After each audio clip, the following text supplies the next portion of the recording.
All of my content is also posted on 5colorcombo.com, a great website for all of your Magic the Gathering needs, including articles, podcasts, and custom Magic the Gathering tokens and playmats. As a subscriber to my channel, you can use the discount code NEETSAHONE5 for a 5% discount in their store. You can find the link in the description below. Hello everyone and happy Friday. Welcome to this week's MTG Top 10. I'm NEETSAHONE and each and every week I bring you guys an MTG themed Top 10 list. This week I'm continuing an ongoing series of Top 10s that I haven't revisited in a while, Top 10s relating to budget cards and staples for EDH. Over the summer I covered the best budget staples in each color, and this week we're looking at the best budget mana rocks for EDH. Mana rocks appear in basically all EDH decks since EDH tends to be filled with big splashy spells and they allow you to ramp quickly into those spells effectively. Additionally, some of them also produce multiple colors of mana, making them nice fixers when you have a commander who is multiple colors.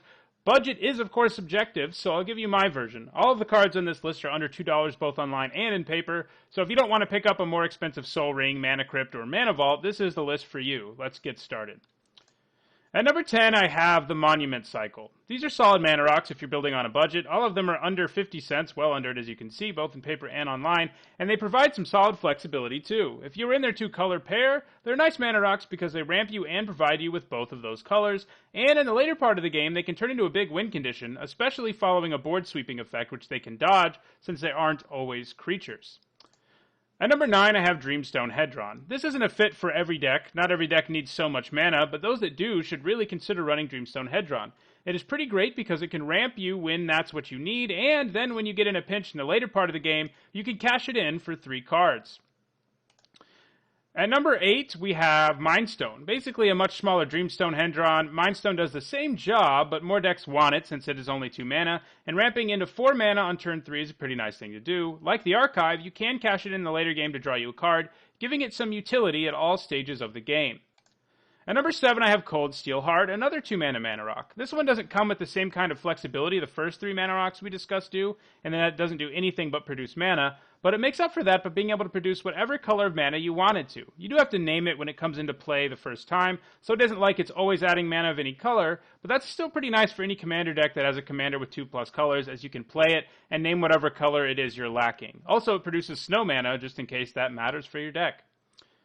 At number 6, I have Darksteel Ingot. Unlike Cold Steel Heart, this mana rock can produce whatever color you want each and every time you tap it. That's some pretty great mana fixing, but what really pushes this over the top for me is the fact that it is indestructible. That means it can survive commonly played board sweeping effects like Austere Command, which most other mana rocks get blown up by, and other, board sweepers like that. At number 5, I have the newest card on this list, Cultivator's Caravan. Cultivator's a lot like Ingot. In fact, they both produce mana of any color and cost 3 mana, but I like the Caravan a little bit more because it has the ability to turn into either a blocker or an attacker in the later part of the game when you can crew it up and smash in for 5. At number 4, I have another relative newcomer, Hedren Archive. Similar in design to Mindstone and Dreamstone Hedren, Hedren Archive produces colorless mana and can be cashed in later for cards. However, I like it more than both of those because it ramps you up to a more important amount of mana, which is 7 on turn 5, which is more than Mindstone does. And Dreamstone Hedren, as I said, isn't great in every deck because it just costs so much, whereas Hedren Archive is great in pretty much any EDH deck. Most EDH decks have expensive enough spells that they're going to want a Hedren Archive. It draws you 2 cards for 2 mana, so it's basically sort of,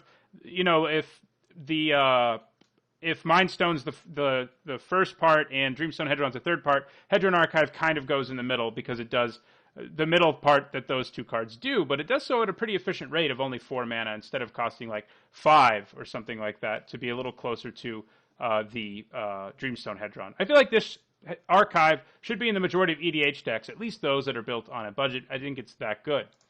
At number 3, I have the Signets. While there isn't space to show the price of all of them, they are all well under $2 in both paper and online, most of them under 50 cents in fact. The Signets are great mana rocks if you're in the 2 colors they produce, because they ramp you up a mana while also being able to produce both of your colors of mana upon each activation. Something no other budget mana rock is capable of doing, and indeed most mana rocks in general aren't capable of that feat.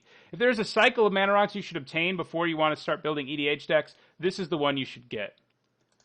At number 2, I have Worn Power Stone. Worn Power Stone produces 2 mana while only costing 3 itself, and that's a pretty great rate. It does come into play tapped, but once you untap with it, you find yourself pretty far ahead in mana. This is another card that I think should be in basically all budget EDH decks since it does what it does so well, especially for how budget-friendly it is.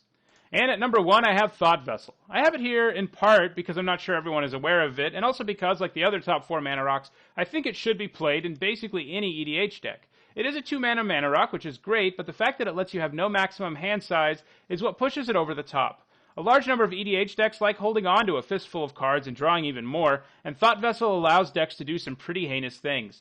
It isn't the only no maximum hand size enabler. Reliquary Tower is a non-basic land that's an EDH staple because it does it too, but Thought Vessel's added bonus of being a mana rock makes it pretty great.